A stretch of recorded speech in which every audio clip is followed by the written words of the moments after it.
All right, guys, welcome to another episode of Foreign and Domestic. I apologize big time for the last couple weeks where we were not here.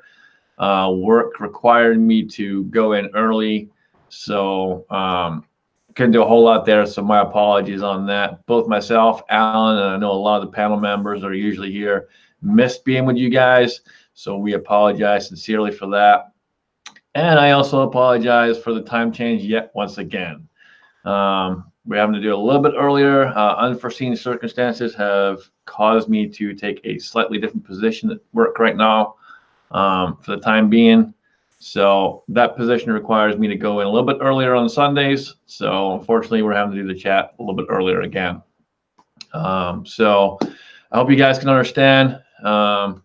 I'm not going to get into specifics, but I hope you guys can understand. I appreciate y'all showing up. With that being said, I'm going to throw it over to Alan. How you doing, brother? Oh, I'm all right. I'm all right. I didn't get accomplished today what I wanted to get accomplished, but it'll get accomplished sooner or later. It's just one of those things.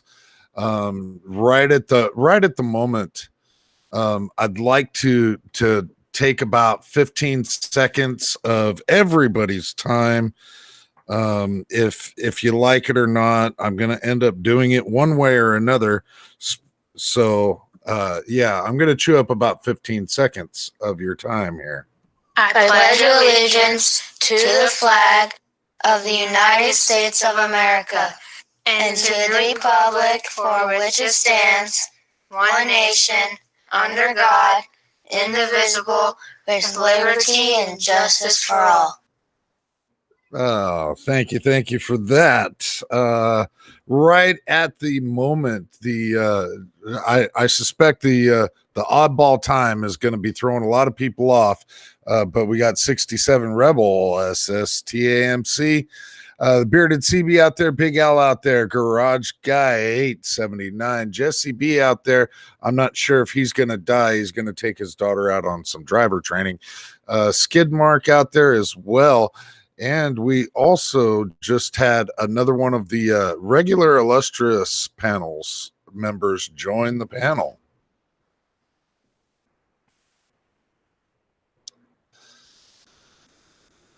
And he currently is muted. Lone Wolf 76 jumping in out there. Ronnie Brown also seeing out there in the side chat. Good to have everybody. TC's Corner. Great to see you out there. Good afternoon, Alan. Oh, good afternoon, Jamie. How the heck are you, sir? Better than I deserve. How y'all? Doing good. Just finally able to get back onto the foreign to domestic. Things have just been pretty crazy in the past couple of weeks. Numerous scheduling issues is all that it's been about. But Scotsman and I did not want another week to go past, so here we are. We've been missing y'all, man, for sure. I know I've missed y'all, missed being on with you, and appreciate the link to join y'all this afternoon. Beautiful day here in Georgia. Here in Iowa, it's been kind of speculating. It doesn't know if it wants to be a beautiful day or if it wants to rain and blow cold, like all get out. So it kind of ruined some of the plans that I had, but not too bad at all. We have had Kingpin jump in the room. How are you today, sir? Oh, I'm doing good. Thanks for having me, guys. I really appreciate it. Absolutely. What you been up to? Just about the same. I went to a gun show today. I'm from the state of Maryland, so a gun show is not really all that great. And it was really more of a knife and junk show that had a gun or two there.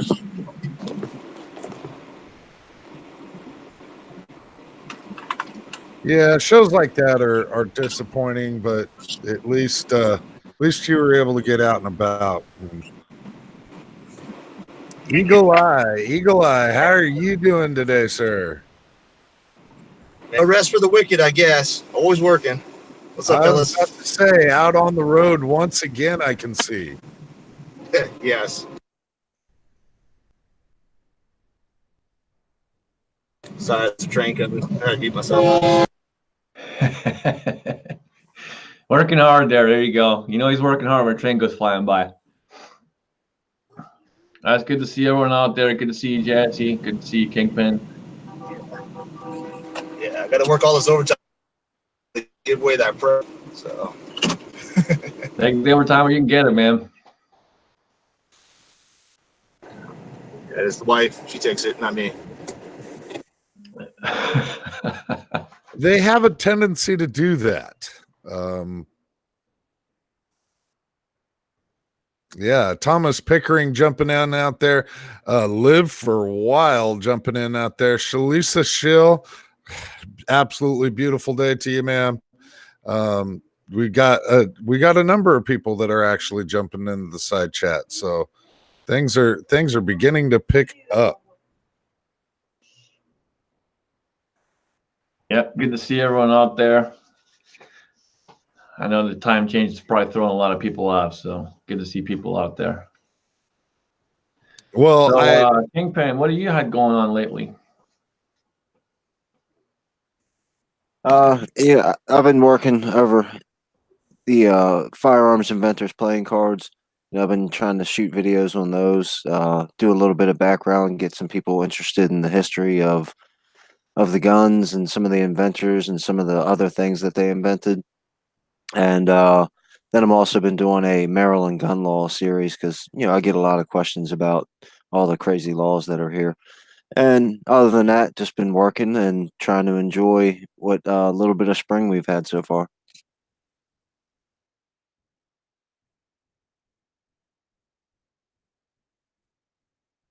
Very cool, man. Yeah, we're just starting to get spring out here too. It just kind of changed a little bit, so I was able to get outside, do a little bit of casting, have some fun with that.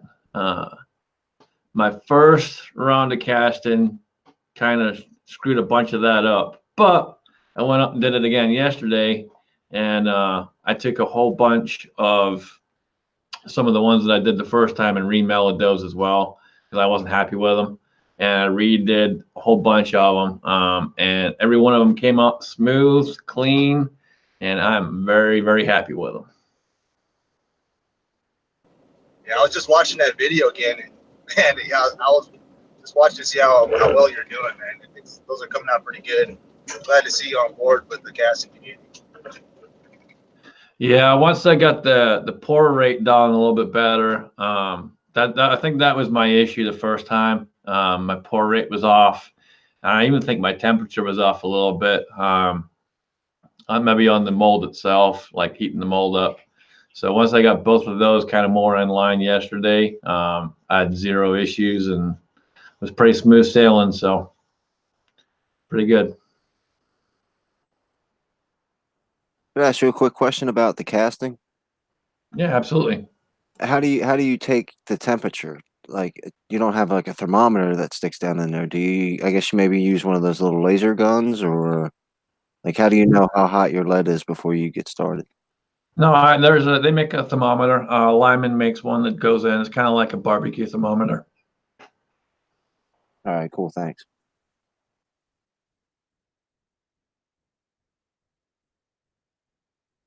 Well, but would that work if you only had like a heat laser gun? Would that work, or is the internal temperature higher than like the surface temperature? That'd be a question for Jamie or Kenny. I'm not sure on that.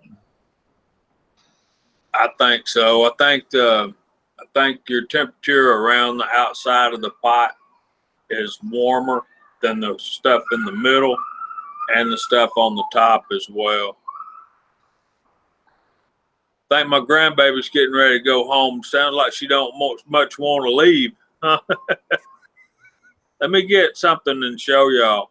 Just a minute to show Alan here. Yeah, the flexing seems to be like the number one key for cast lead bullets or casting basically. After all the heat fluctuation and the hot and cold with the cycling of a lead pot without a PID, it tends to, hold on, almost jumped the truck.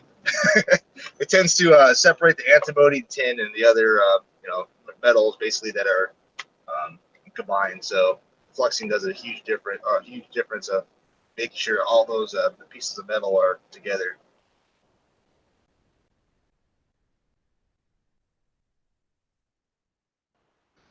Yeah, fluxing is a pretty key thing. I don't know what everyone else uses, but I use sawdust. That's what I use. It seems to work pretty good.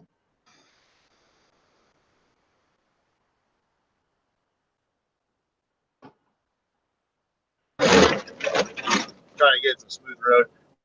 Well, Full Taco, he's a pretty good caster. I learned a lot from him. The trick I'm using is using the cheese wax. When those little Baby Bell cheeses, it's kind of cool because you get a little cheese flavor smell when you're casting. But it's that works out pretty good too. A lot of the sawdust is what I use.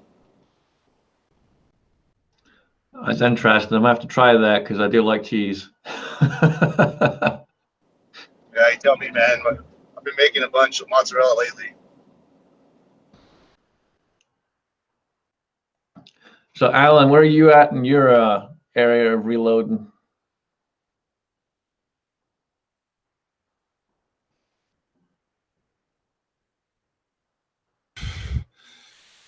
Me. Well, I still have yet to actually shoot any of the rounds that I've reloaded. That was on the itinerary for today.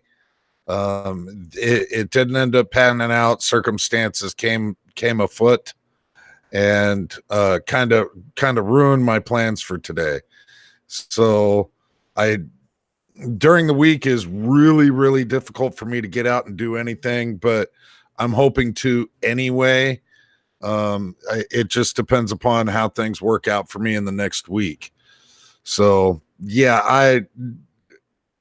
I don't want to use up a bunch of more of the brass that I've got with the recipe that I've got going right now, just to see how it functions in the weapons that I plan on carrying in the next couple of months.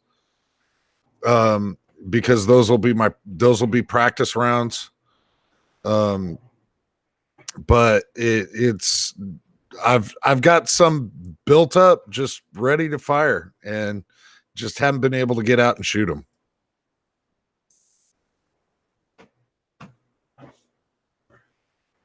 Yeah, sometimes it's tough. Are you scared, Alan?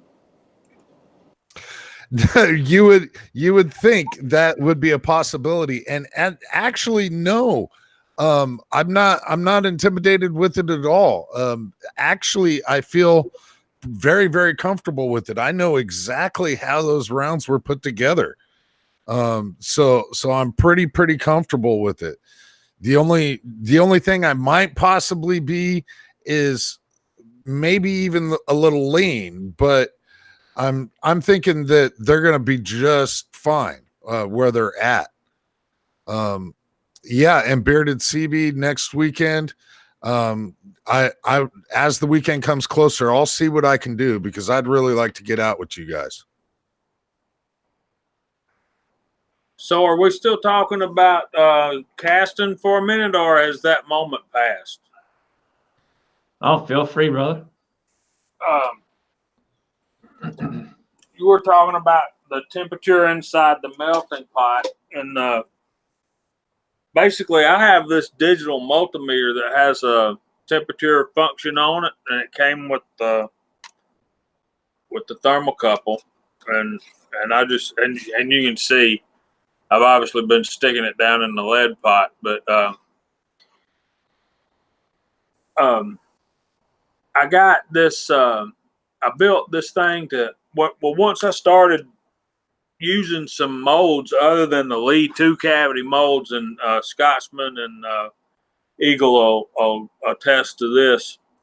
Once you start getting those thicker molds, you've got to get those things heated up before you start putting hot lead in there, because it's not going to flow. So Charlie Brassstuffer reached out to me, Charles Irby, and he's a master. I recommend his channel. Any of you guys looking to get into casting, but Kenny will tell you he's a brainiac master, and he's retired. He has a lot of time to mess with it, but he taught me how to build what I call the Charlie Brastuffer mold oven. It's basically one of those one-eye hot plates, little electric stove type things. You put a 7 1/4 inch circular saw blade on top of that, and then a number 10 can on top of that, and just cut a slice, cut a door in there, stick your molds in there. Get that up about 300 degrees, and guys, you would be surprised. And what I do now is I got a hole stuck in the top of that can, and I stick that in there to see how warm the temperature is for my molds. And I have what we call a PID controller that these are pretty much homemade. You can make these yourself, and it controls the temperature of the lead in my pot by turning the electricity to the pot on and off and on and off. And this one's programmed for 750. I'm going to be figuring out how to lower that temperature here. But yesterday was only the second time I've used this. And Bud, let me tell you, it makes a lot of difference when you don't have to sit there and wonder what the temperature is in your in your lead pot. You can just set it once and forget it. Just power through. Yeah, I can agree with that big time because I was constantly having to check the temperature and make sure it's not getting too hot or getting too low. Checking the level of the lead as well to make sure it's not getting too low on me, so I'm not losing the pour rate, adjusting the pour rate as it constantly gets lower too. That was one thing that I learned the first time around that I wasn't paying attention to, was adjusting the pour rate as it got lower, because it changes how much it actually pours. So that was one thing I learned real quick. So what was your problem with your pour rate? Were you pouring it out too fast and it's splashing out, or? No, the first time around, I think I lowered the pour rate too much, so it was more of like a fast dribble. So I ended up getting little creases and stuff in the bullets.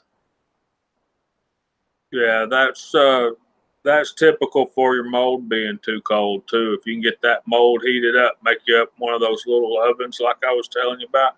I see Bacon's in the side chat, and OP as well. You can just use like a flat iron electric skillet, like electric griddle, like you make bacon and pancakes or whatever on. Just get you one of those and take a rectangular pan and just turn it over on top of it and heat it up. And you can tell first time you pour lead in it whether it's hot enough or too hot or too cold. If you're sprue it and puddling up on the top and it's just running off, that's too hot. Yeah. But if it's crystallizing before it even gets down into the cavity, then it's way too cold. But you're figuring all that out. Yeah, the second time around, like I said, was a lot better. I didn't have any real issues that time, so yesterday was pretty good for me.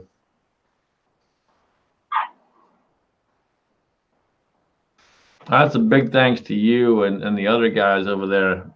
You guys have been helping me out, answering all my questions and taking time out of your day, so it is appreciated. You're more than welcome, brother. It's an honor. There's been a couple of comments in the side chat about my recent birthday, and thank you everybody for that. I greatly appreciate it. If you're not on my Instagram or Facebook, you didn't get to see this, so I'm going to go ahead and show this. My girlfriend and her daughter set me up a shirt for my birthday involving the channel, and on it says, "Keep your magazines loaded," and that's on the front pocket there with the CZ, living the CZ life, right? And got on the back, it says Allen B Pro with the target and one in the chamber.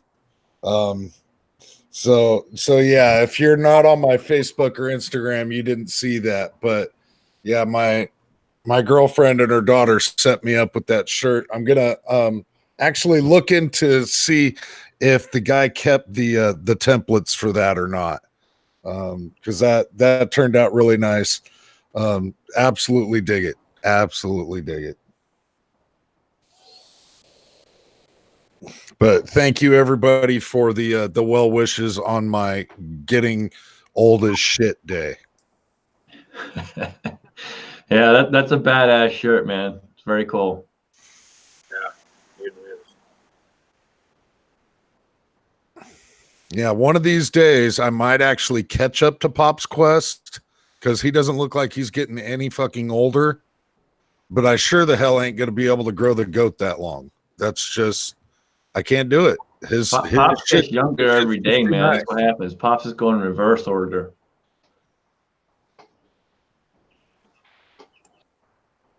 Now, what was that movie where the guy started? Barney was 88, kept getting younger as his life went on. The Curious Case of Benjamin Button. No, that's not it. Yeah, it is. Good one, man. That's the one I was trying to come up with. Might know Kingpin would know it. Pop says eating avocado every day. He's just giving out the fountain of youth right there. Eat an avocado every day.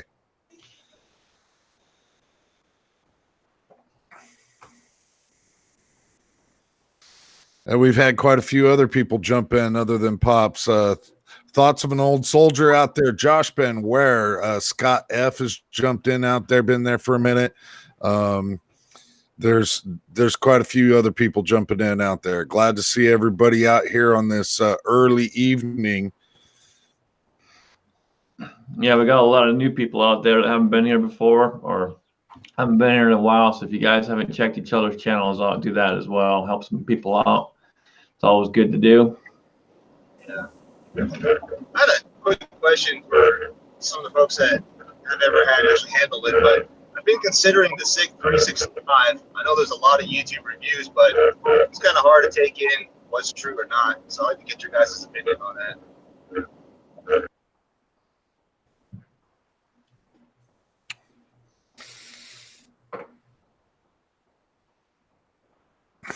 Crickets. Yeah, And kind of.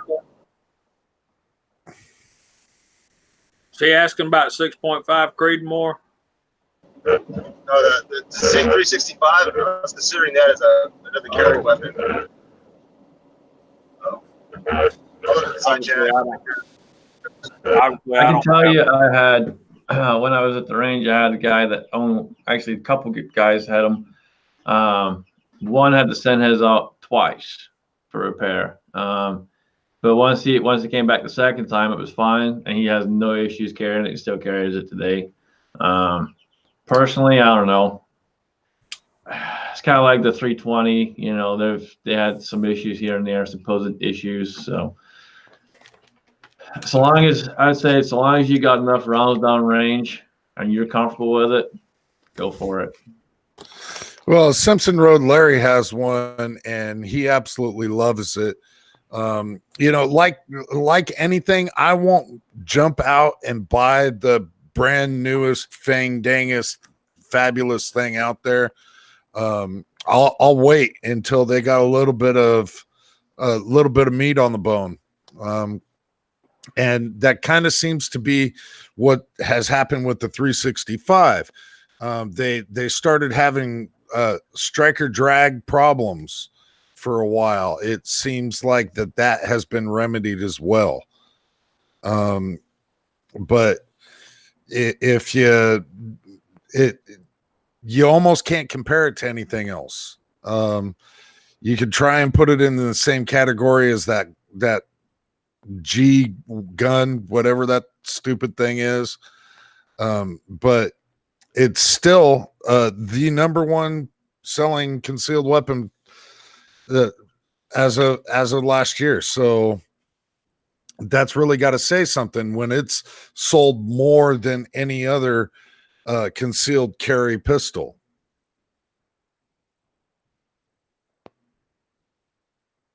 I would actually like to get my hands on one.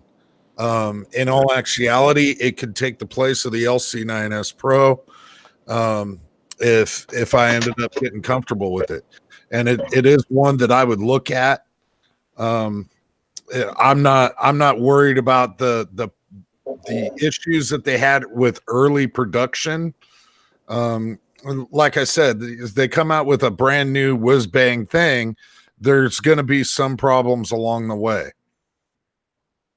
It's like with anything. Yeah, I was just really surprised when I actually picked it up. Unfortunately, I wasn't able to fire it because for some reason, I don't know, I was in the range you had to be done for repair anyways. But just picking it up and how small it is, it fits my hands, and I got pretty big hands for being an Asian, but they fit really good. So that's what I was really surprised about how well it is. Plus, my wife, she's left-handed, and she was able to manipulate the slide and do all that. And she's actually got neuropathy, so that's one of my big things about getting a carry gun for her is getting one that actually racks the slide easy enough without going down to a 380. So that's why I've been choosing either a snub-nosed revolver, a 38 or something for her, or go with something that's easy to rack.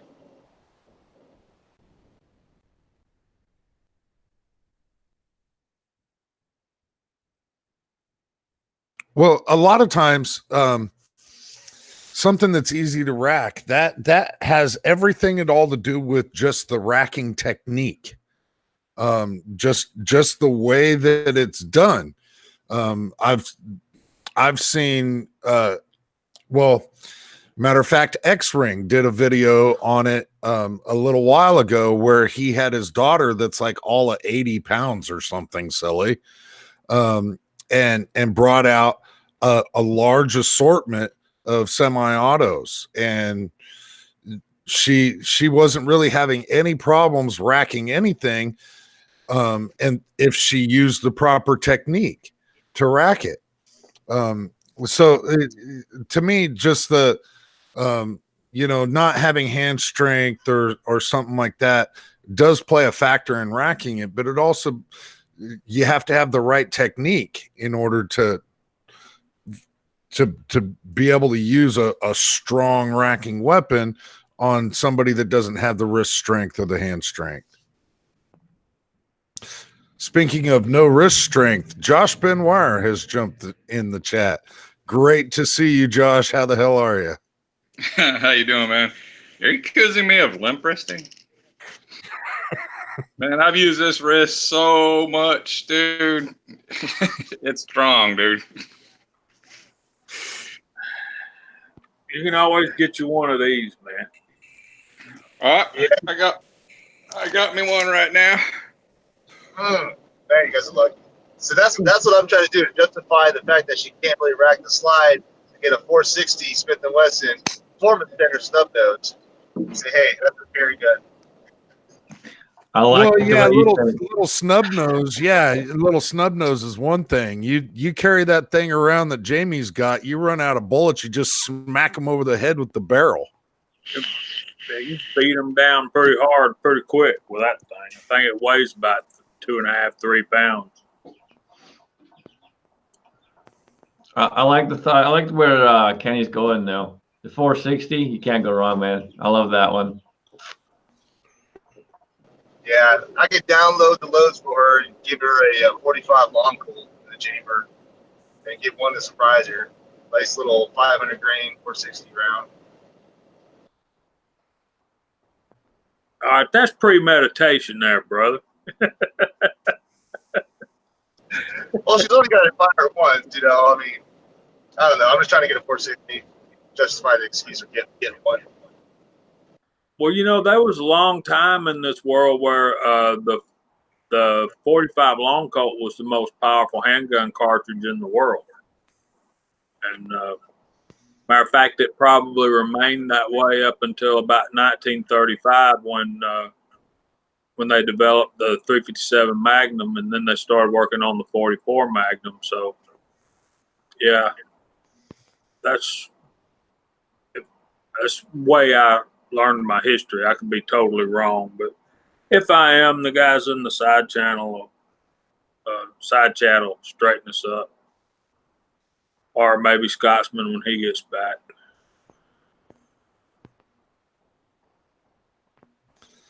Yeah, Milsert Mike out there's talking about how he's got a 500 Smith and Wesson. I would not mind carrying a 500 if it wasn't so damn heavy. Because if you shoot it once and miss, the chances of just the concussion knocking them to the ground is likely. Either that or you're gonna scare the shit out of anybody. You go to shoot that damn cannon. That or blind them with a fire. Or if they're standing next to a mountain with snow on it, you just shoot it and make an avalanche come down on them. And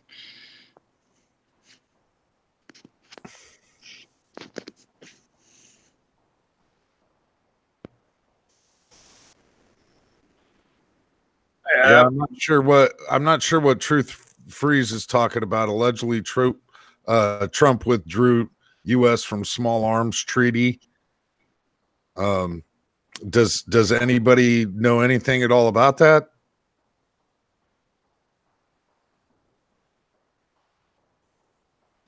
No, but I was going to say what Bacon did too. Elmer Keith was involved in the 357 and the 44 Magnum. He blew up a lot of guns, guys. yeah, He ruined God some bless him. awful nice 357, some awful nice Smith and Wesson revolvers. But look what we have now. So I guess it was worth it.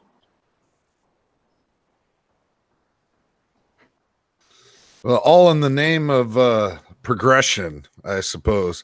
You gotta sacrifice the weak to gain the strong. Tell Pops I'll look that up for him right now.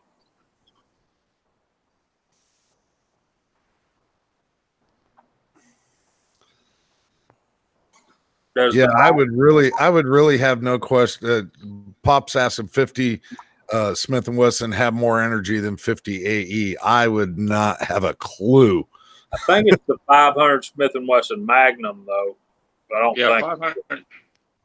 Yeah, 500 Smith and Wesson has a lot more power.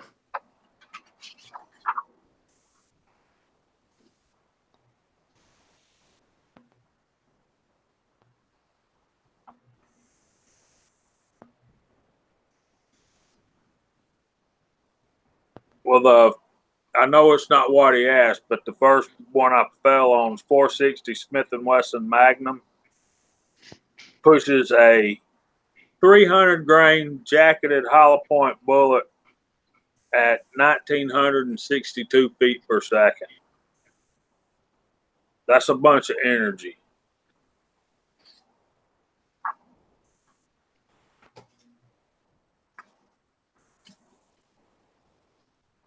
A whole lot of lead, move fast. Yeah.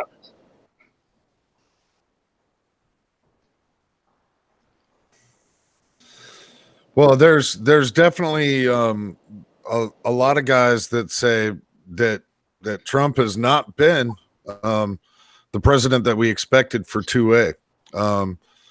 Warthog says that supposedly Trump withdrew because of pressure from gun right advocates saying that it would infringe. From what I know of it, that would be absolutely true. That it would be an infringement. And if it's true that he withdrew, then that's at least one tick mark in the positive column. Yeah, we got to think about the other side. Look what we could have gotten as far as a non-gun supporter. Best of both, I guess. Well, when you think about it that way, we had Obama for 8 years. We never had this serious of stuff, red flag laws and bump stock bans and crap like that. Yeah, that's true too. Okay, here you go. I agree. 50 Action Express, 50 AE, using a 325 grain jacketed hollow point. Maximum velocity with 31 grains of IMR 4227 is 1,323 feet per second. So it's running at a middle of the road 357 Magnum velocity, but with a lot more. Yeah, that's 325 grain bullet. But the same bullet out of the 500 Smith & Wesson,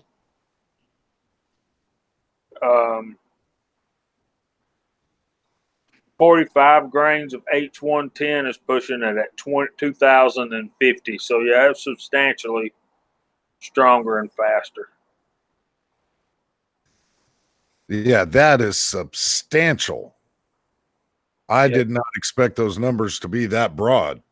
Yeah, 40%, 40, almost half again as much.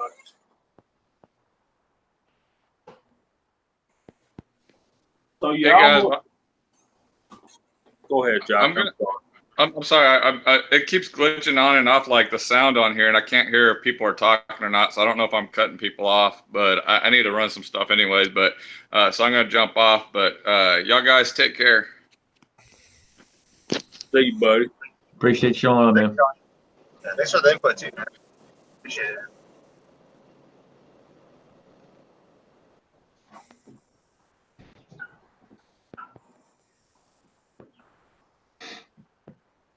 Yeah, so that's a lot more power. But in all honesty, I got to say that 500 Smith & Wesson is almost like a small rifle round. I mean, it's a big long case. Yeah. I shot that was it that 700 grain Buffalo Boar or whatever it was. That is no fun at all. 700 grain what? That Buffalo Boar 500 Smith & Wesson is like the heaviest lead bullet you can put in that thing. I forgot what it was. I think it was 700 grains. I could be wrong. But No, you're probably about right. Buffalo Boar can get up there pretty good. Yeah, I think it was Buffalo Boar, and it was out of a snub nose. I mean, you know, I shot 4 of them, and it didn't snap my wrist or anything. It just gives a nice little wake up call. I was able to at least kind of still shoot a little bit, but yeah, it's got a nice little kick to it. More of a push and a kick at the same time. Yeah, I could be wrong, but there's regular rounds and plus P rounds and plus P rounds and plus P rounds, and then there's Buffalo Boar. For some oddball reason, why is it Buffalo Boar just like has some of the hottest rounds on the face of the planet? Well, it's funny, even Buffalo Boar has plus P rounds as well, and actually plus P rounds, which is crazy because they're already hot enough as it is. What would be the purpose for a round like that? Like, does it serve a purpose, or is it kind of like It's a hunting round. Buffalo Boar designs their stuff mainly for hunting purposes. So there's an actual application for that round to I guess take down a buffalo. That, and it's meant for like big game in Alaska and stuff like that as well. All right, cool. Moose and bear. Self-defense round for when you're hunting and you get a bear runs up on you. You need all the horsepower you can get. There's Mr. Phil M. Rivers. Hey, how you doing, guys? Doing good. Good to see you, brother. Yeah, Sorry, it's a little earlier than normal. not a problem. I just wasn't expecting it, so I was hurry up, eat, and take care of some chores and jump on here. Well, from what I understand, you don't actually need a very big gun to defend yourself against a bear. All you need is a .22 caliber and somebody next to you. That way you just shoot them in the knee and run off. You shoot them in the knee, you can walk off. Like you just won the baseball game with a home run, man.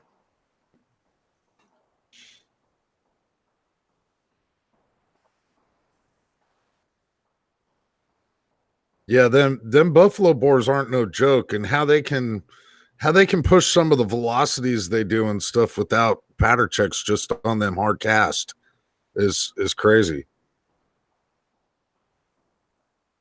Well, the thing about cast is more the size and the fitment than anything else. I mean, if you've got the bore filled up and the hot gas is pushing on the back of it, it's not going to cut into it. Where you start getting leading issues and deterioration of your bullet is when you got a gap that the gas can seep by and burn and melt the lead. Yeah, I agree that the sealing power of basically, the lead cast lead bullet containing all the gases seem to get better performance. It's been my experience so far that these cast lead bullets perform a hell of a lot better than full metal jackets as far as accuracy, velocity, and penetration in regular pistol cartridges. I think some of the folks here that are doing casting are seeing the same thing. But when you get into rifle, it's a different application altogether. Yeah, just the pressure that the rifle takes is, I don't know. I haven't found good luck with powder coating and a cast lead bullet yet with the velocities I want.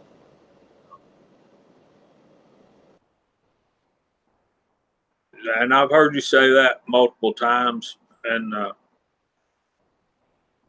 I have with my 35, but that's a much lower velocity than what most folks are going to be running with out of a.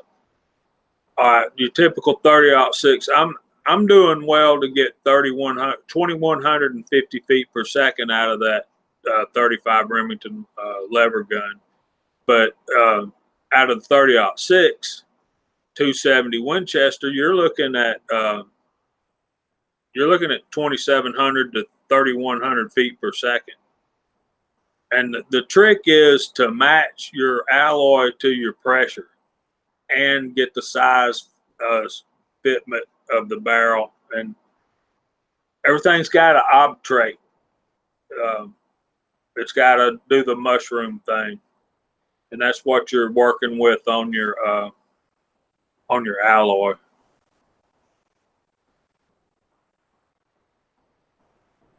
I think a lot of it's due with Cypress is a 30 cal cast lead bullet. There's just so much violent action happening when the cartridge gets fired. The bullet has to jump whatever little lands it has, smush it to the bore, and not to mention contain all that pressure behind it. There's a lot of things that are happening all behind it. Not to mention the spin velocity that bullet's going. The powder coating and traditional lube. It's that velocity that it spins at is not balanced like it should be, like a full metal jacket. I think that's where a lot of the inaccuracy is coming from, is that unbalance and all that violent action happening at the same time. Yeah, I agree. If you think about the act of casting a bullet, and at lower velocities like we use in pistols, it's not apparent at all. Matter of fact, it works probably better, like you said, Kenny. But if you've got one heavy spot in your bullet and it's not in the very center core of that bullet, think about it as that projectile is spinning and going down range, and all of a sudden that the wheel's wobbling, and it gets bigger and bigger the further down range it goes. So, yeah. I forgot what channel it was, but I remember seeing a video a long time ago where someone did a test with 22 LR, but he kind of took chunks of the bullet out to unbalance the bullet and see what it does. I don't know if you guys know what I'm talking about. There was a channel that did that. There's some pretty surprising results on that testing. Though it wasn't spinning above 2,000 FPS, it still showed how instability really plays a factor on the accuracy.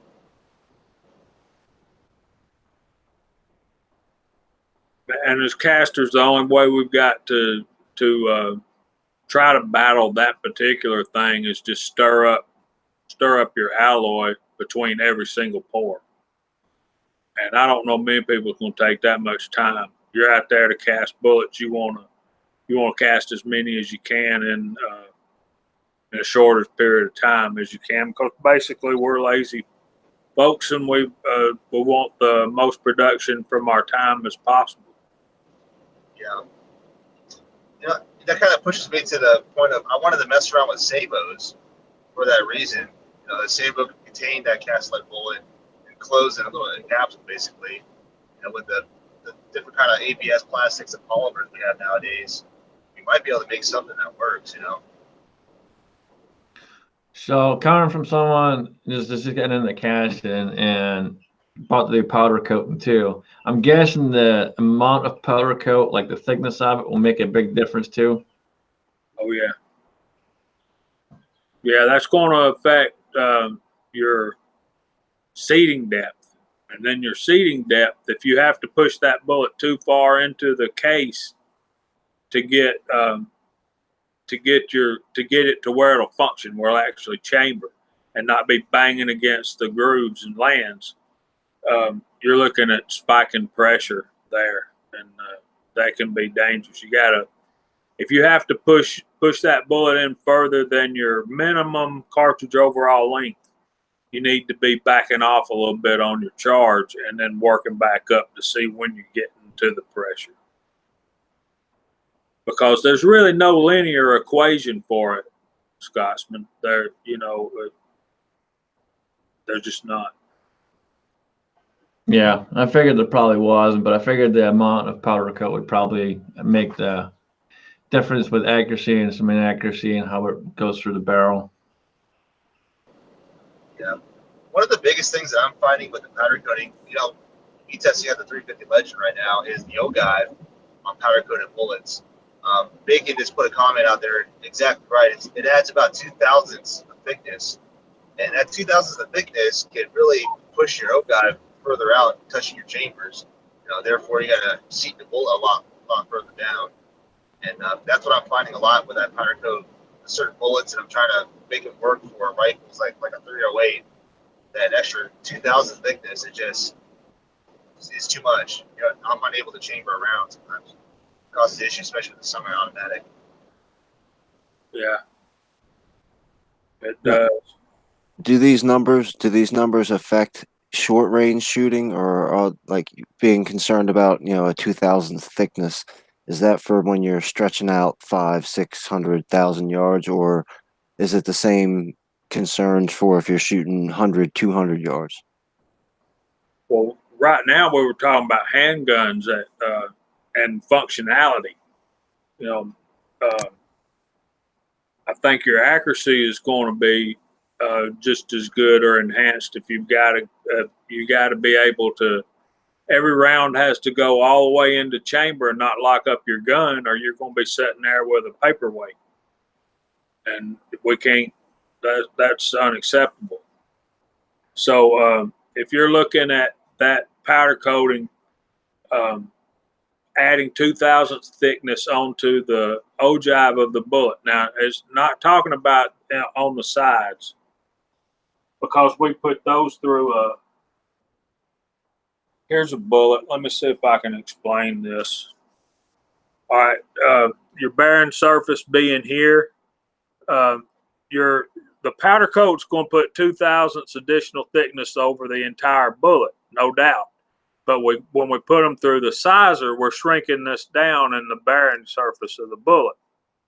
But what our concern is, the ogive of the bullet here having 2 more thousandths of thickness on the bullet, and actually instead of being clear from the lands and grooves, it's actually contacting the lands and grooves and limiting how far the bullet can actually go into the chamber. So to battle that, you have to seat the bullet further down into the cartridge.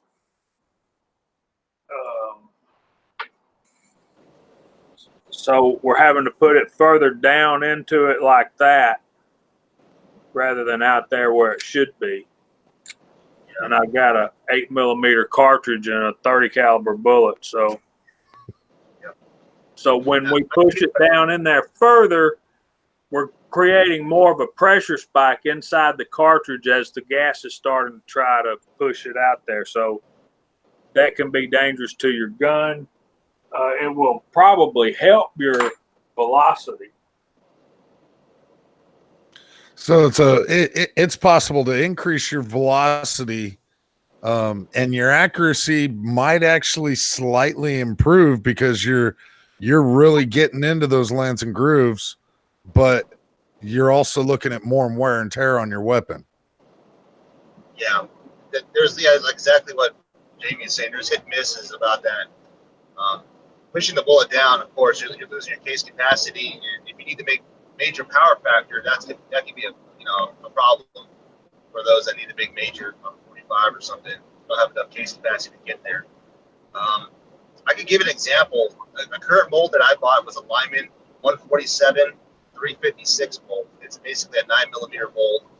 If you look at the profile, if anybody ever comes across it, it's got a pretty big kind of Seagate style ogive, which means it's more of a acorn kind of style of shape, not like a sharp pointy bullet.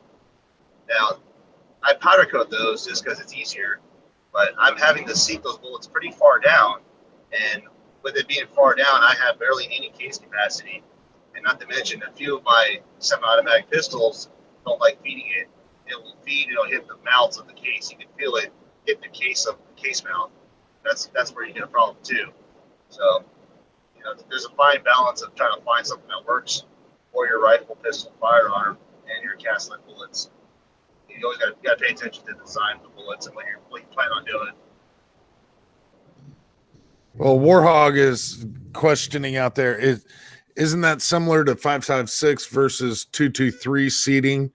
I mean, that's about a little bit of the depth difference, isn't it? Say that again, 5.56 versus 2.23? Yeah. Yeah, that's similar to 5.56 versus 2.23 seating, right? I would say it's similar, but not really, because you're looking at the increase of pressure coming from a totally different source, being the thickness of the brass, which the 5.56 brass is thicker. So that spike in pressure is inherently built into that cartridge. Well, and speaking of a pressure coming from a completely different source, the Tactical Swede has joined us. The biggest pussy on YouTube. Hell yeah. What's up, brothers? How we doing? Hey, Swede. How you doing, Swede? Hey, not too bad. Figured I'd jump. You guys doing this early today?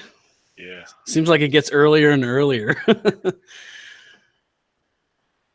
No, some unforeseen circumstances. I'll shoot you a message and let you kind of fill you in. But unfortunately, going forward, I have to do it a little bit earlier for the time being. So, Raj, now I've been out looking at houses all day again. So I got back and I was like, "Ooh, is it already?" Well, how's that going, man? Hopefully good. Like we saw one today that we're putting an offer in. So hopefully we'll hear something soon. Cool. Awesome, man. Good luck. I'll fill you in here, Swede. Ultimately, Scotsman messaged me, told me, "Hey, my beard is looking very epic. We need to go live early." Understandable. So, it's all about the beard. It is looking pretty epic today. Yeah, I think it's getting a little shorter, man. You've been trimming some of it off. Hell no, man. I don't trim. This thing is good. This thing is gonna go down to here by the time I'm done, dude. Well, why is mine already? Mine seems like it's nearly to catch up with you, man. What's going on there? Oh man, getting old. It's slowing down. You're talking to the man that saw the plans for dirt, and you're saying getting old. I mean, I understand. Well, see, I that's got why his older is more epic than mine, because he actually saw the plans for dirt.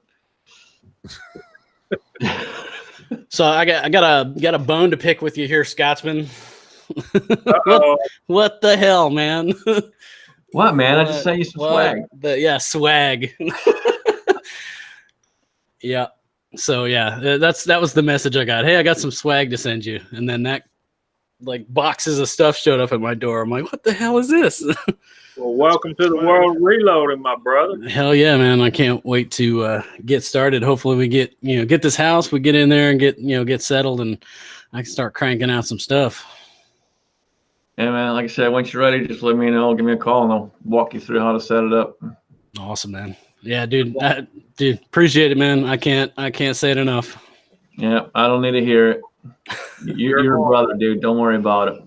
You're gonna love that press, man. That was my first one. That's the one I started with.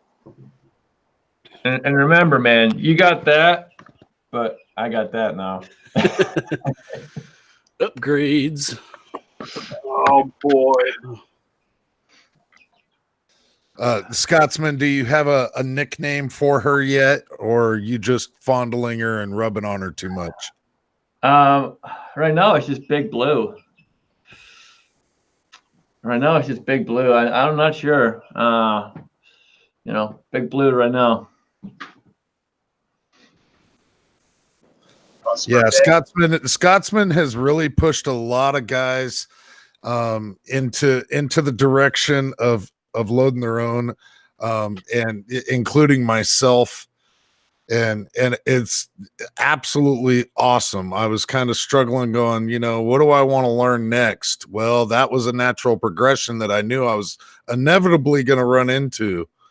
But yeah, sending, boxes of swag, you fucking crazy fucker. Yeah, and I have a feeling that there's more suspicious packages heading my way because I've been getting cryptic messages from Chico, and I got a feeling that there's more heading my way. There's a possibility. But I'm just saying, hey, man, I send the best swag. That's all I got to say. I send the best swag. Yeah, facts.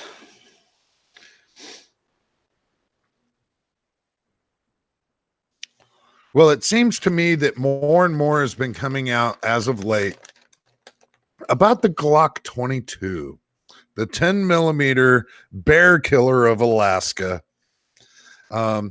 It seems that it is frequently blowing up in people's hands. That the entire subframe turns into a pile of plastic rubble, and only some people have had moderate success with Glock. Yeah, it might not be the 22. Whatever the 10 millimeter one is, the full size 10 millimeter. But they've only had like moderate success with Glock's customer service going, hey, I was running factory rounds and this is what happened to me. Milsert Mike says it's the 20. Yeah, the Glock 20.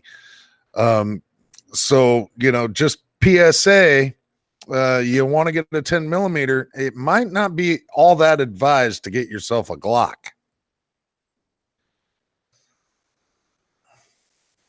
But I wouldn't advise getting a Glock for anything. But that's just me. How does that happen? How does a company as big as Glock put out something like that and it be on the market for some time and then have such a major malfunction? Wouldn't they do like, you see the commercials for the car seats where they drop the weight on the car seat 1 million times before they put it in the car? Apparently what's actually happening with the 10 millimeter casing does not seat entirely into the barrel. And so what guys are doing is they're going out and getting upgraded barrels and dropping them into these Glock 20s, and they work just fine. But my point is why would they not have a chamber big enough for the caliber that the gun is supposedly designed for? And why the hell would I need to upgrade the barrel on a brand new gun? It's the way that Glock 20 is specifically designed as far as feeding. they're having to undercut the chamber and have a bigger feed ramp. That's where they're having issues with that 10 millimeter design. It just goes to show that it's just not, it's a poor design, and we're the guinea pigs on it. What you got to do is instead of buying a Glock, you just need to get yourself a real weapon like a Smith & Wesson, 44 Magnum, good old school reliable weapon. There you go. Go to show plastics don't contain a 10 millimeter. Hey, brother. I hate to do this, but I got to jump off here. I've got a call with my realtor coming up here shortly, so I just want to jump on and say thank you once again, dude. I appreciate it so much. Saying thank you. I'm gonna kick your ass. All right, man. Well, we'll. I don't know how long you're on today, but hopefully catch you next week then if you're not here when I get done. All right, man. Good luck with the realtor. Shoot me a message. Let me know what happens. Yeah, man. Good luck. Sounds like you bought a house. Let's hope. Great to see you, Swede. Yeah, man. All right. Thanks, guys. All right, brother. See you around. Yeah. So long story short, the Glock 20, no, just go get yourself a Delta Elite. You'll be fine. Or at least that's the word from Milcert Mike. I'm not sure if very many people trust Milcert Mike, but I have a tendency to.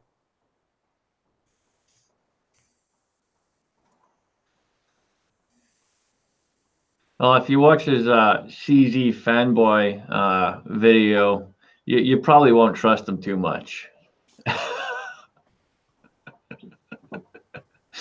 That was a good video, though. I'll give him credit where credit's due. That was good.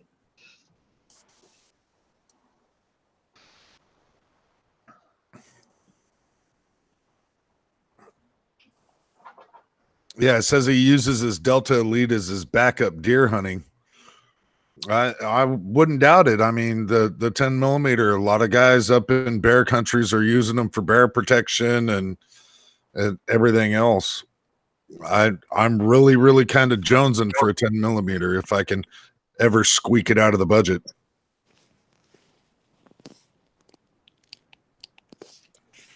And the man that's going to push 40 over 10, the one, the only, is your six covered. How's everybody doing tonight? Thanks for the invite. Always welcome, Rick. Always welcome, except every second Tuesday of each week. How the hell are you doing, man? Good. Doing good. What's going on, brother? Got back from Charlotte for kids soccer tournament for the last 2 days, so glad to be back.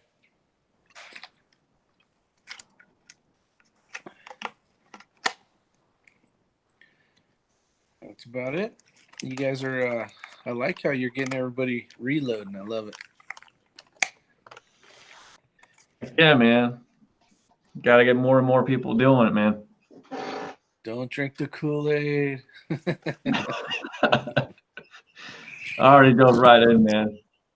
Yes, you have. We have a theory, man. The more people we can get to reloading, the more that they'll have to, more products they'll have to make. And then the price is going to go up for a little bit of primers and powder and all that crap. But then when they overproduce too much, it's going to make the prices go way down, and then we can all stock up, and then that'll be it. That's a good plan. I like that. I was just reloading a little while ago, so it's enjoyable. I like it. I was getting a little cranky and bitchy, though. You guys that have ammo checkers, I had something that was stuck in the bottom of it, and I kept trying to clean it out, and I was like, man, my crimp must be wrong or something, and it ended up being the actual ammo checker. So, Did you ever find out what it was? yeah, it was like a tiny piece of lead that was stuck right at the lip where the case would bottom out. So it wasn't seating all the way in the ammo checker. And I'm going, what in the then I was getting pissed. I'm like, I was checking stuff I already checked that fit, and it wouldn't fit. So I'm like, okay, it's got to be this. But I could not find. I was using a pick in there. I used gun solvent. I used some hoppies and alcohol, trying to get what you couldn't see was anything, but there was something down there. So something to be aware of.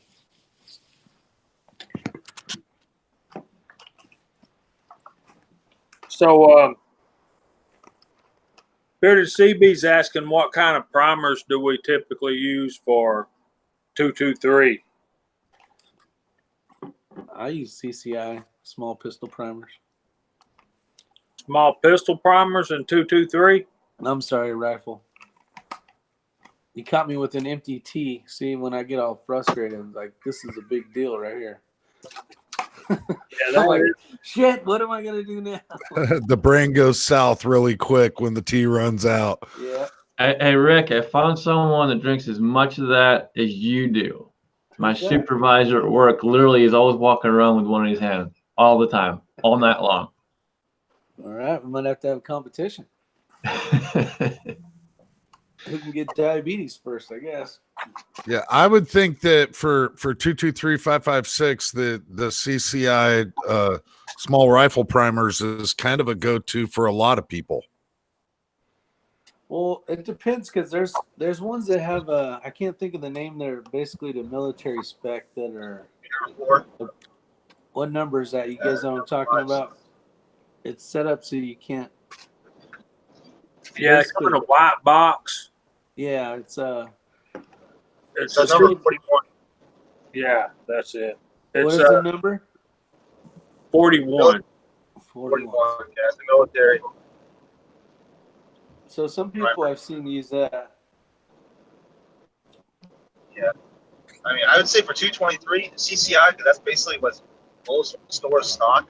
I personally prefer Remington 7.5s or Federal Gold Medal Match, but CCIs work just as good for 223. Yeah, Great. I run all CCI. I don't like changing stuff up. I know that some, basically they're pretty much the same, but some people do prefer Federal over CCI. I prefer Winchester. But as we're asked a question, and I have to look to see what I have the CCI number 400 small rifle primers, which is what I use most. And I guess that's what you're using too, right, Rick? Yeah. Then I have, and I don't know how I got these, Magnum small rifle primers. I'm probably not going to be using those. I'll probably take those back. But then I have these what Kenny was talking about. I stumbled on these one day, and I've not tried them out yet, but I'm very interested. AR small rifle match from Federal. And if you want to go the other direction at Cabela's, I got these, the S&Bs, and they were about $22-23 for a brick of 1,000. And it says they're for rifle, pistol, or revolver cartridges, but on the end it says small rifle. So make up your mind, people. You can't be all things for everybody. I mean, come on. But if you CB, if you want cheap, you can go use these. If you want middle of the road, you can use these. These do good. Winchester small rifle, about the same. And if you want a little bit better quality, you can go with this. So what do we recommend? Those are great. Those are fine. That's what I would recommend. Yep. These are the ones, or the Winchester, either one for your regular old 223 rounds. Those, I'm not going to say it right, but the cellular bullets or whatever it's called, those things work well. I noticed that because I've reloaded some of those as well. They're a little bit sharper when you go to when you go to put them into the pocket, they're not as cupped, so they're sometimes it'll hang up a little bit when you're seating them. So they work pretty damn good, but that was one of the complaints, and I've heard it from others as well.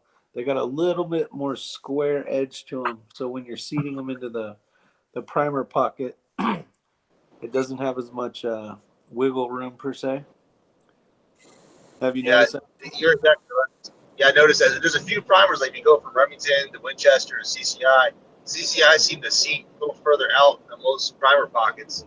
Once you uniform them, cellular a lot, like you're saying, it seats further in, and that could be a problem for light primer strikes. So it all depends, you know. You gotta find one that works good for your gun. CCIs, you always see them in the store, so that's why I said for an AR, just grab that.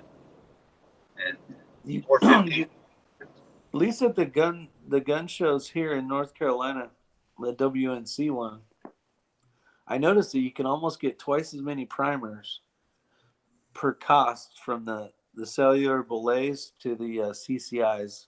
At least 2 years ago, he's like, you can have 2 boxes of these or 1 box of these, and I was buying them by the case. So I'm like, I want to try them because I've never tried these. I don't want to buy a bunch of them. But all they had at the time was small rifle, which was cool. And I've ran them through, my shooting competition stuff, and they work fine. But I don't know. I mean, I guess it's a little bit harder to seat, but if it's not a big deal and you want to save some money, there's always that option, or use them as a prep. Keep them in the back for shit hits the fan or whatever you want to call it. When I saw how much those S&B primers were, I couldn't help but get one. They're like 2/3 the price of the Winchesters and the CCIs. If they work at all, you're way ahead. But I think you'll find they work well. I think a lot of manufacturers use those primers when you're buying, when you're buying bulk ammo at different places, and you wouldn't know the difference. I mean,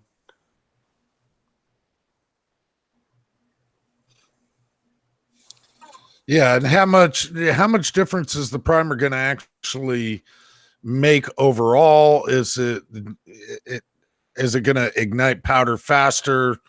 I really don't really have a clue as to that. I know that there's been some guys talk about it here on Foreign and Domestic about different primers will affect the round itself, how fast it ignites. But I don't really know. On a precision rifle terms, I guess, from my testing, rifle primers will either tighten up for standard deviation, extreme spread numbers, increase or decrease velocity. So if you're looking at a precision standpoint, primers make a lot of a difference. But for anybody that's plinking, that doesn't matter. You don't really need those tight extreme spread numbers is because you're not shooting past 800 yards.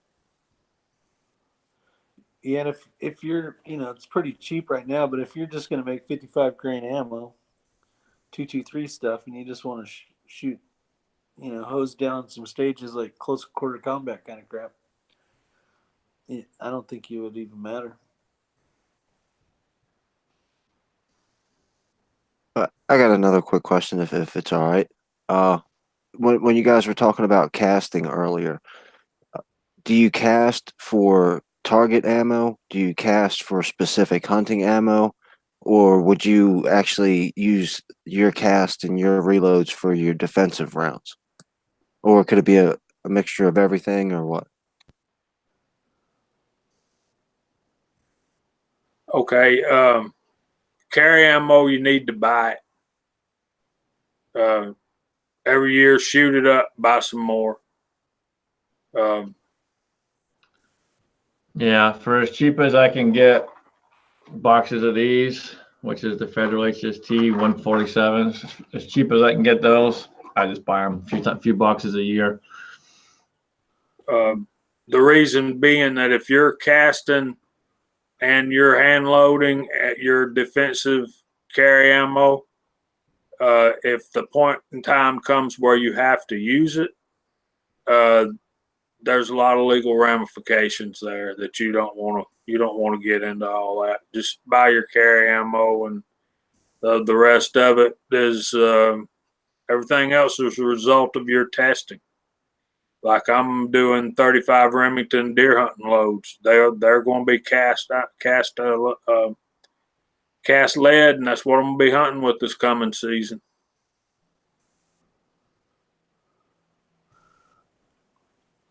Yeah, with self-defense rounds, absolutely. I'm carrying factory ammo. I'm not gonna carry any of my reloads as self-defense. It's just another thing that could be a problem in having to defend myself for a self-defense shooting. All the debate on, did you make this bullet more deadly?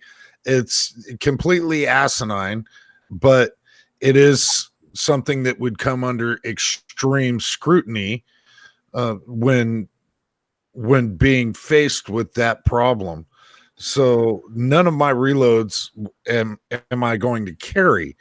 I'm trying to tailor my reloads to mimic my self-defense rounds, so that I could use those predominantly for practice.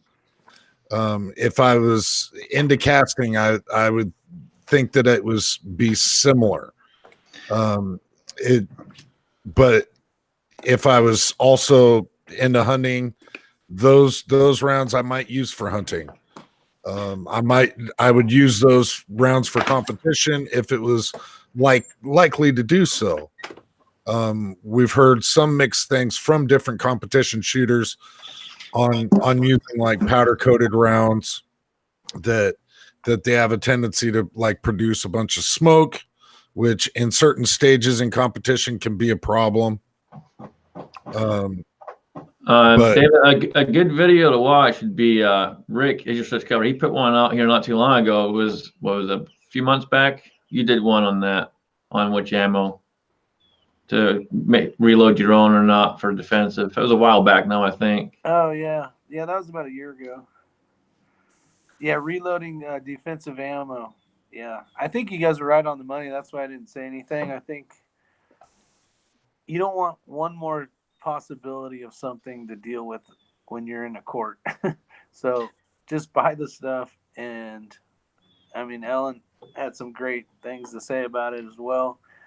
And one less thing to worry about the judges or basically the 12 jury trying to one more thing to hang you. So would reliability fall into that at all? Like, do you feel more comfortable with a factory ammo, or are you guys pretty confident in the stuff that you make? No, I feel good with it. If it's gone through, every bullet I make, and I mean, it's every bullet I make goes through an ammo checker, and I do that for reliability reasons. My reloader has a powder check on it, as well as me visually looking. So I feel very confident with the reliability of my ammo, but for self-defense reasons and legalities of it all, it's just better to spend the crappy, expensive, $30 on 25 rounds or whatever, depending on what you're going with. Well, when it comes to reliability, I mentioned earlier that I haven't actually even shot my reloads yet, but that I wasn't nervous in shooting them because I know exactly what went into those things. So I know they're not going to be way over pressured, under pressured. I know exactly what happened with those rounds, and so I'm confident with it. When I buy something off the shelf, I got to buy a trusted brand and a trusted make. Something like HSTs or whatnot. You got a good idea of what you're getting. Just know, guys, when you're changing powders, so I shoot 3.7 grains of tight group in a 9mm, but if I switch over to a different powder, it can be up to 4 something because it's how tight the powder is. So make sure that a lot of people are like, oh, I'm going to do 3.7 because it says 3.7 as well. And then you put it in there and you actually check it. It could be way up there, 4.3 or something. So just because you had it set at your magic recipe, if you're going to change a powder, be careful. Even if it's the same, it's not going to calibrate the same. You know what I mean? From like That's a good Vitavori, point. It will never drop the same. So yeah, whenever you go to drop that powder, it's always double check the charges. Yeah, a good example for my 40 cal stuff, I shoot a 4.3 grains of Vitavori and I shoot 4.3 grains of Tight Group. But when you switch powders, there's a huge difference from Vitavori to I can't remember which way it was. I believe the Vitavori was a lot more. It was quite a bit more. So be careful.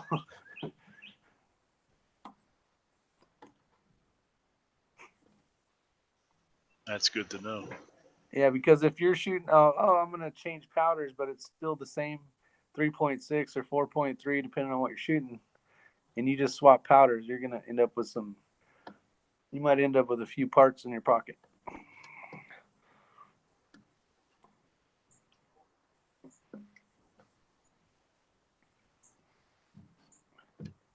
Yeah, I don't know about anyone else, but whenever I switch powders to that, or I work up a new load, I drop at least 10 charges into a test case and weigh them all out and make sure they're all set exactly the way I want before I go ahead and start cranking runs out. Yeah, and after your machine sits for a while, like good example is today. I loaded some more. I've been at work for 2 weeks. I came home and I go, I'm going to load a couple hundred more rounds just to get them ready for the 11th. And the first 4 were probably, let's see, I needed 3.7 and it came in at 3.9. 3.9 4 times. So not that it's much difference, but things happen, I mean, it compacts sitting there for a little while. So Yeah, I always do that. It'll settle over a little while.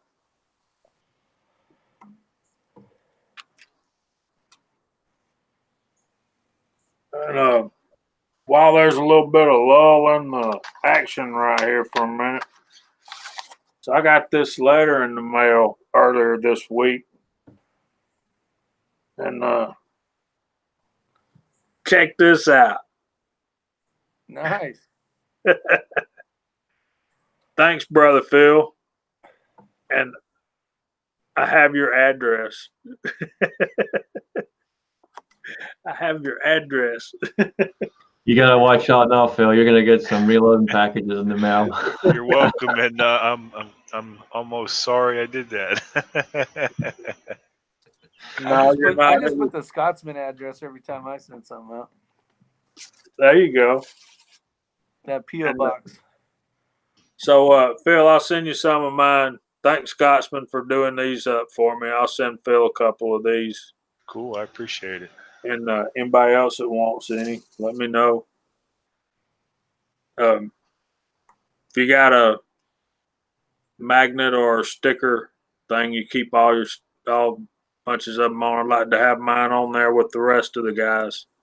Yep. Yeah, magnets go on the sign behind me. I got a couple more signs, and whenever I get the man cave done, I'll put the reloading bench in there and put the signs up and put the magnets on the signs. The stickers go on a toolbox at work, and I have quite a few going on there so far. So that's what I like to do. Phil, when you say man cave, you mean that apartment that you've got 28 miles from home, right? I wish. No, it's the family room. It doesn't get used much, so I got to clean it out and put my stuff in there and get the reloading stuff put in there, because my wife doesn't want me to have my studio and all my reloading stuff in the dining room anymore. Go figure. Have any of you guys shot a SIG P365? Kenny Yeah, I brought got to shoot I got to shoot that one the customer had. I shot it a couple of times. It wasn't bad. So we got what, 2 people? Well, Kenny was asking about it earlier, is what I was saying. I tell you what, first off, I freaking hate SIG. I don't like SIG, but that gun is my favorite carry gun out of all of them. It feels like a full-size gun with the plus 12 mag in it, and it is freaking amazing. 100 yards, 10 by 10 steel, and I was impressed. 9mm. Yeah. A lot of people don't like them, or not a lot of people, but there was some issues when they first came out. But man, I'm loving that gun. Yeah, I threw my Glock 43 to the curb.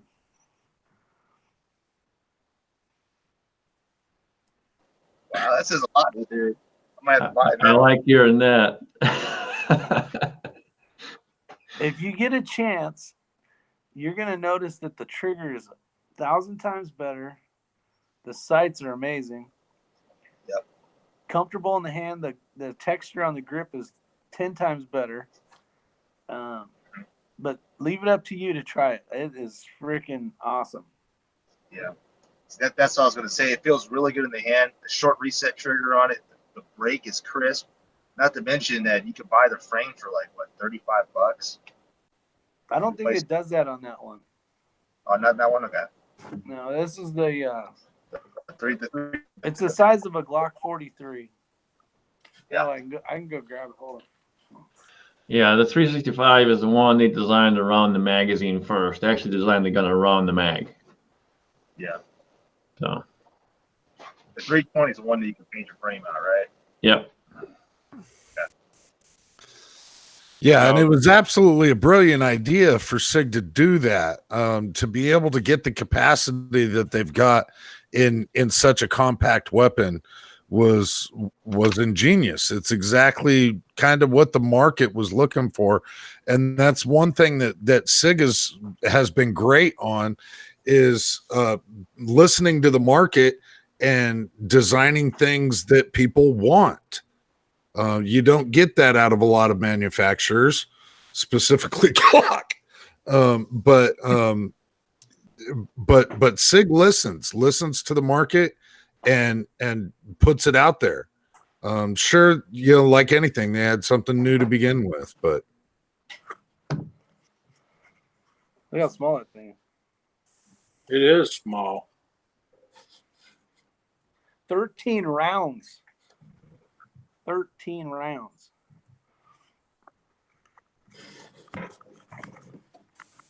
Look at the texture.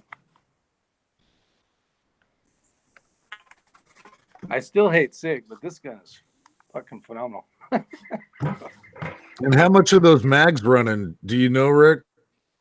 $49.99. I got my second one for, I think, right at 40. But I knew the store owner, so he kind of look at that shit though. Where's the thing at? 12 rounds, so 13 rounds in a freaking tiny. So the Glock at 43 is the exact same size. This thing is hot, but you're getting twice the capacity basically because a Glock 43 6+1, or you can start adding base plates and stuff, but that's twice the ammo. I don't even know how they get all the bullets in there. It's magic voodoo. Yeah, it's not a true double stack. They're almost like alter stack, but it was an absolutely ingenious idea for SIG to design around the mag. It's freaking awesome. I don't know the comments. I can't read the comments, but this damn gun shoots so accurate. Comes with a green front a green front sight. All right, it's empty, so you can see. I don't know if you can see the green front. Can you guys see that?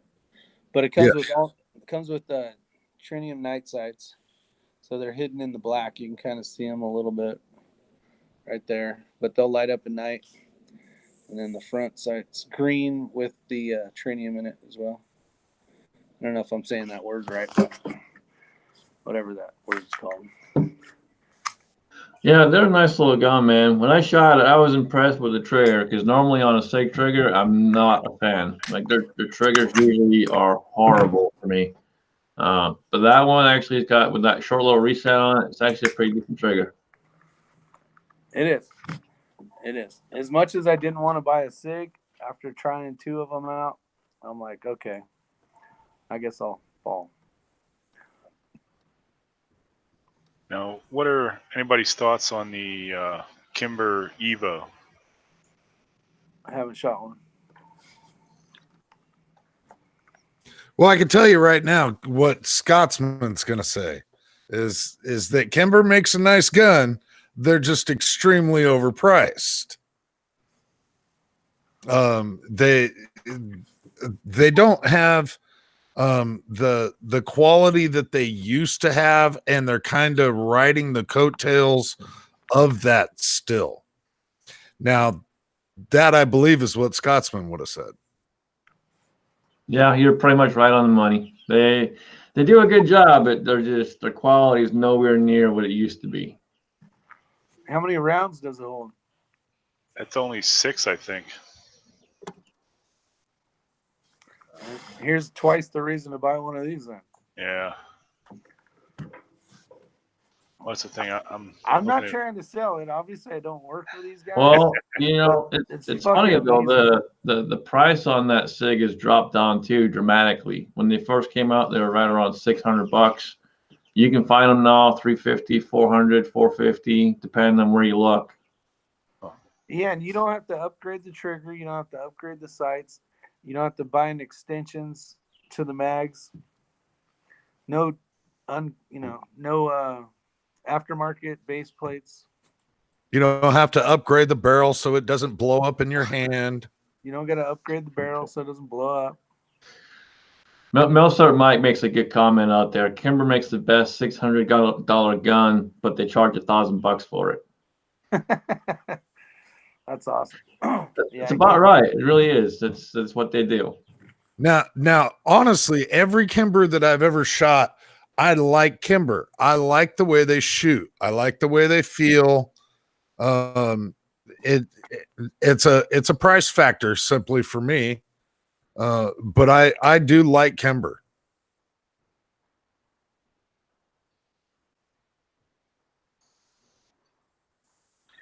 I shot their 357 Magnum revolver, the the K6.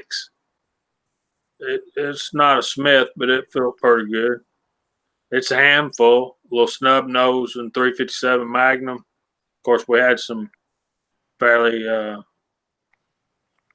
hot rounds, so that probably was why.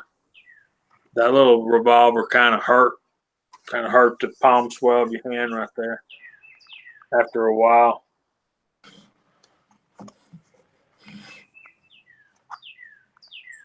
But that's the only Kimber I've ever fired. Yeah, I have yet to fire Kimber Evo. So that particular model I couldn't put any input on.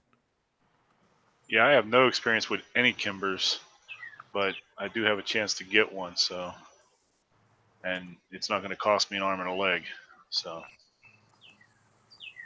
Just an arm. Yeah.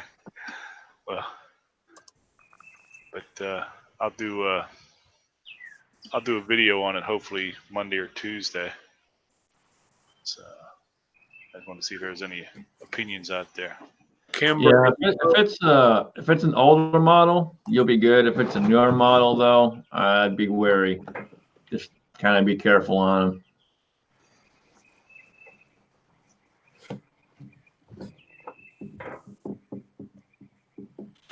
Scotsman, there's this guy out in the side chat. I'm not sure if you've ever heard of him.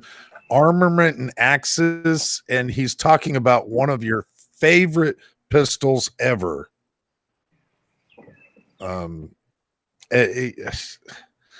Really, High Point comes out with a new pistol. Is anybody interested?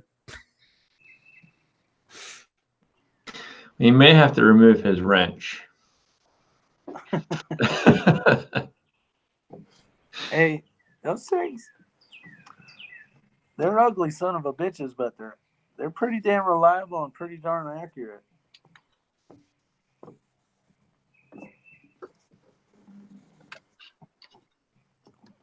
Better than a sharp stick, I guess.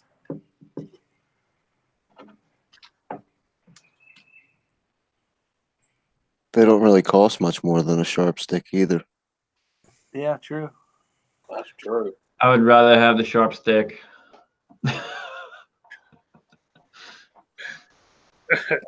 Something I hadn't seen before. Milsert Mike, High Point with a compensator is tactical as fuck.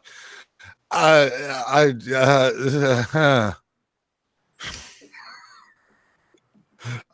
can't imagine. I've never seen one, and the thing is ugly as sin as it is. But I mean, you got to be a serious operator. You're going to carry a High Point. I think I'm going to run a red dot on one shoot open class with one of those things. If you do, you got to mount that red dot on the side of the gun so that you can pull. With some JB Weld or something? Yeah, you seen the Gun Snob did that, right? Yes, Yes, I did. I was I was hoping. gonna say I know someone did it. Forget who it was, though, but yeah, Gun Snob. Yeah, that thing was ghetto-tastic, man. Absolutely phenomenal. I dug that shit. And see, that's another reason why High Point, because you wouldn't do that to your Kimber. That's a good point. Milsart Mike says they got a new one up with a 380 with a compensator. I can only imagine how ugly that thing will look. Okay, so who has shot the new Mossberg pistol? Anybody shot one of those? Nope. Is anybody going to? Nope. Not unless you got one and I can come shoot it. That probably not gonna happen, brother. I got a couple of their shotguns. They're all right, but Yeah. They need to stick to shotguns. I got to handle a bunch of the Mossberg pistols, and they're nice looking and they feel okay, but they're really small. So if you have any medium sized hand or larger, I wouldn't think it would be for you.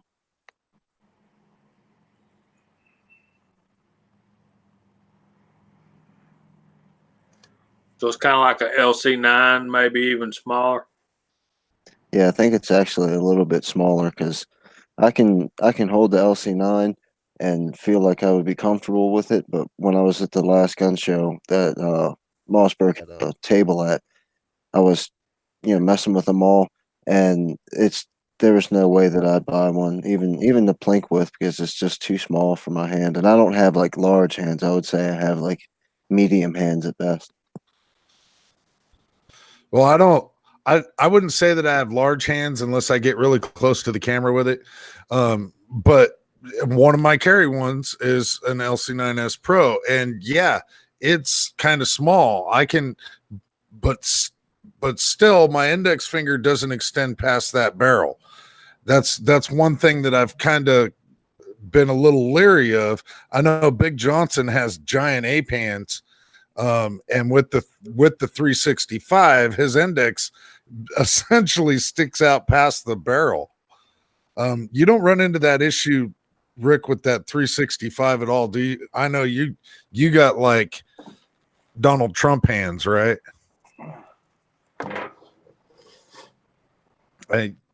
Yeah. So, I mean, if you had like really giant ape hands, it might be might be a little too much, but for me, the LC9S Pro, I'd shoot this thing all day. It's comfortable as hell. I don't have a problem with it. If it was much smaller, that might be a little bit more of an issue. The biggest problem that I had with it is when you would drop the magazine, it hits the pad where your pinky's at on your hand. Yeah, right through there. And for me, it would be like, well, if this is a serious situation, I don't want to have to fumble through that. So, and it may just be, my little quirk. No, that's very valid. I mean, if it's just kind of one of those things. Milsurp Mike asks if there's any mag release issues on this. It got a little sticky. I had to tear it apart and lube it up pretty well. But I haven't had any other issues other than inserting a mag. When inserting the mag, there is a spring that it likes to catch right there. And so if I'm trying to if I jam it in there, I don't have a problem. But if I'm just trying to slowly insert it with just a little pressure, yeah, I can run into that spring. As for it dropping, no, I've taken the safety out, lubed it up, and that's the only problem I ever had the only time I ever had any issue with the mag release, at least. That's a common thing on all Ruger LC9s, 380s, bodyguards, all of them. That's a common problem. I haven't had any problems with it releasing while I'm shooting it. Part of that might just be my grip. That's it. My grip doesn't actually doesn't impede that safety switch at all.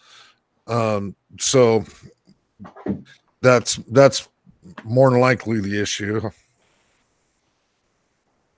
Well, we got about 10 minutes left. I don't think we've done a gun check yet, so let's go through the room. I know, let's see, we'll start with Jamie. Jamie, what you got, brother? I have the Smith & Wesson 586 6-inch and 357 Magnum. Why do you got to start with the guy with the hand cannon? Because it's Purdy. And it shoots real good. It deserves some screen time. Kenny, you got anything on you, brother? Yeah. I think I do. Hold on a second. Let me just get this bad boy out real quick. Hold on. You ready? How about that bad boy? There you go. Let me know when you guys get to a big bore. Mossberg 500. My truck gun. That works. Kingpin? Yep, coming right up. Here we go. Let's see. I don't know if you guys can see it yet. Is the camera turned on yet? There it is. It's my Taurus Tracker 357 Magnum. Nice. There you go. 4-inch? 30. Oh, would you say 4-inch? Yeah. Yes, sir. Uh-huh. Very nice. And then I've got one more if you come back to me in just a second. Sure. Phil, what you got, brother? The P07 still. So That is an excellent one to have. yeah, I like it. Every time I shoot it, I like it more. Yeah, that trigger's only gonna get smoother every time you take it out, man. Rick, we know you got the 365. You got anything else? The Yep. Sweet tea.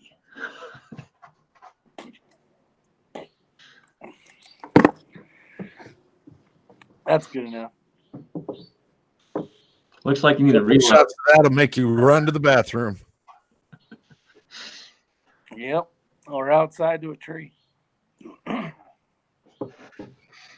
So what else do we have over there, Kingpin? This is the Beretta APX in 9mm. Damn, that's a good looking pistol, man. I absolutely love the looks of that thing. Yeah, me too. I like the slide. Berettas are hard to beat. They've been making guns longer than anybody else. Their I gotta quality find a process is pretty impressive. I'll tell you that. From working in the factory for a while, it's an impressive quality control they got going on.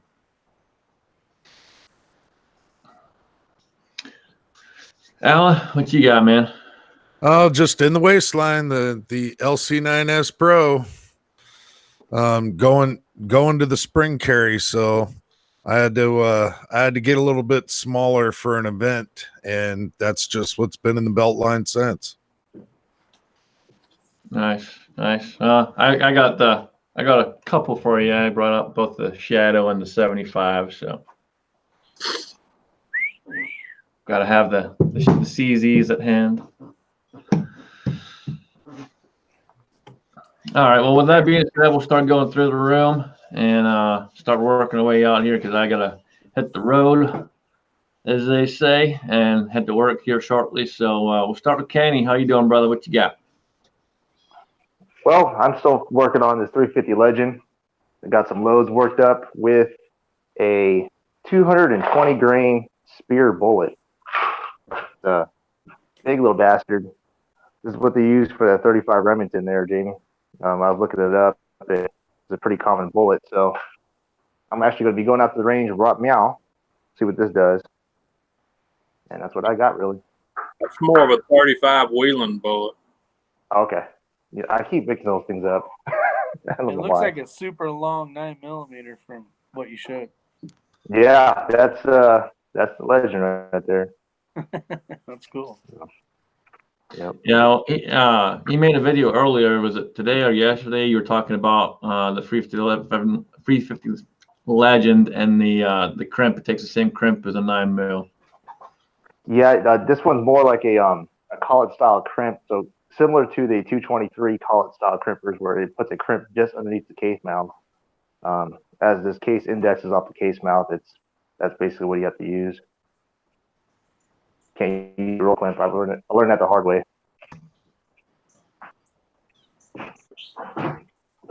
Oh man, Jamie, what you got, brother? I got a couple of things to talk about. You might want to let everybody else go first. All right, Kingpin, what you got? Oh man, I appreciate you having me on. It's really cool. I listen to you guys talk all the time, and just a wealth of knowledge. And I'm just really glad to be a tiny little small part of it tonight. So thank you very much for having me. Yeah, absolutely, man. You're more than welcome anytime. Just let me know if you're able to make it, and I'll shoot you a link. All right, Phil, what you got, brother? Not much. I know I got at least one gun video to do. I don't know if I'll get to the range anytime soon as far as being able to film. I'm going to go to the range on Tuesday, but I don't think I'll be filming anything. But I'm going to try some guns out, meeting with some other instructors, and we're going to shoot each other's guns. So check that out. But like I said, I probably won't get any footage of it, but I'll get a better understanding of some of the other guns. So, but as far as other videos, I don't know. I know I'll probably do another mail call in a week or so because I got another book I want to order, and I just got a gift card for Amazon, so I'm gonna make some purchases. So get some more stuff in. Awesome, very cool, man. Other than that, till we meet again. Cool, appreciate you, brother. Rick? I got kind of something interesting. It won't be on YouTube, but a neighbor of mine, he's wanted to get into shooting, so I'm gonna take him I'm gonna try to take him under my wing and go from 0 to actually shooting IDPA matches. So we were supposed to start today, but probably end up doing it tomorrow, and then I'm gonna be doing some shooting with X-Ring and probably make some videos. But we got a Palmetto State Armory, a couple different rifles to try out. So other than that, we'll see what happens. Cool, man. That's cool. That's very cool of you to do that too, and take someone under your wing, man. It's what we got to do to help keep growing the shooting sports and growing support. So that's awesome. Yeah, What it's all about. he asked a ton of questions, and finally I'm like, okay, just come over today and we'll start. He's like, where are we gonna shoot at? I go, we're not gonna shoot. We're gonna dry fire. We're gonna learn what we're supposed to do and all that kind of stuff. Mm. He's like, oh, okay. Cool, man. Yeah, that's awesome. All right. Since Jamie wants to talk a little bit, we'll go to Alan, and we'll let Jamie actually finish it off. All right. Well, thank you everybody for showing up this early evening. We know it was definitely early, but it's been absolutely phenomenal. We had a absolutely great panel, and the side chat blowing up out there, giving some good information out there as well. Thank you everybody for showing up. I'm not sure if I'm going to be able to get anything in yet again this week. Just a lot on the life plate, but other than that, keep the magazines loaded and one in the chamber.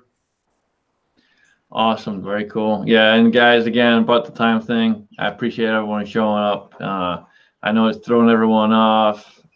Again, we apologize for the absence the last couple of weeks. But appreciate you guys all showing up. With that, we're going to go to Jamie. What you got, brother? Okay, so as we've talked about before, Scotsman and I are doing this thing. If you'll send us your Lee safety scales, we're going to blow them up. And if your name will be entered in a drawing to win a Franklin Arsenal digital scale. I got this one in the mail this week. This is a Redding. And I'm probably not going to blow this up, Scotsman. It's a little bit too nice of a scale to blow up. I was going to say, I don't know if I'd be blowing that one up. This came from Crooked Creek Shooting. And so we're going to have to let the judges be deciding on that one. But I have my 300 subscriber giveaway going. I'm giving away a Vortex Strike Fire 2 red dot. If you would like to be entered, go to the Reloaders Network. Check out my channel. The instructions are in the video there. I have a teaser video on YouTube with a link over to the Reloaders Network. You just comment, I'm in, I want in. That'll get you one entry. If you'll do a VR, shouting out to 2 smaller channels, I'll give you 5 more entries. Phil's already done one. Thanks, brother. I appreciate it. He didn't even want entered, but he shouted out some more channels. And that's what it's all about is a lot of us miss a lot of good content because we just don't know about the smaller channels. So that's the reason I'm doing this giveaway is to bring attention to the good content that's being produced by some of the smaller channels. And I hope my channel is one of those. So if you go to the Reloaders Network and watch that video, or go to my channel and look for the 300 subscriber giveaway, and but you'll have to go to the Reloaders Network and watch that video if you want to be entered. Deadline is Wednesday night, May 1st at midnight. We're cutting off the entries. And we will be giving the red dot away on the Georgia Shooters Connection Friday night live stream. So hope to see all y'all there. And that's enough time. I've done run 2 minutes overtime. So Scotsman, thanks for having me. Alan, you're a real pro, and you guys on the panel, thanks for putting up with me, and the guys in the side chat as well. Thank y'all so much. Awesome, brother. And congrats on hitting that number. It's always good to hit little milestones here and there. So awesome job on that. You put out lots of good information, so I know you'll grow quick too. Also, on that giveaway, I am actually throwing in a cleaning kit too. So There is a little extra incentive there for that jump over. I'm going to do a video. I haven't done it yet. I apologize. I was supposed to put it up this past week, but it's just been a crazy week for me. But I'll put it out probably tomorrow morning. But there'll be an addition to that giveaway. So make sure to go check it out on the Reloaders Network. With that being said, guys, I appreciate y'all showing up. Appreciate everyone in the side chat. And guys, all have a great night, and we'll see you next weekend.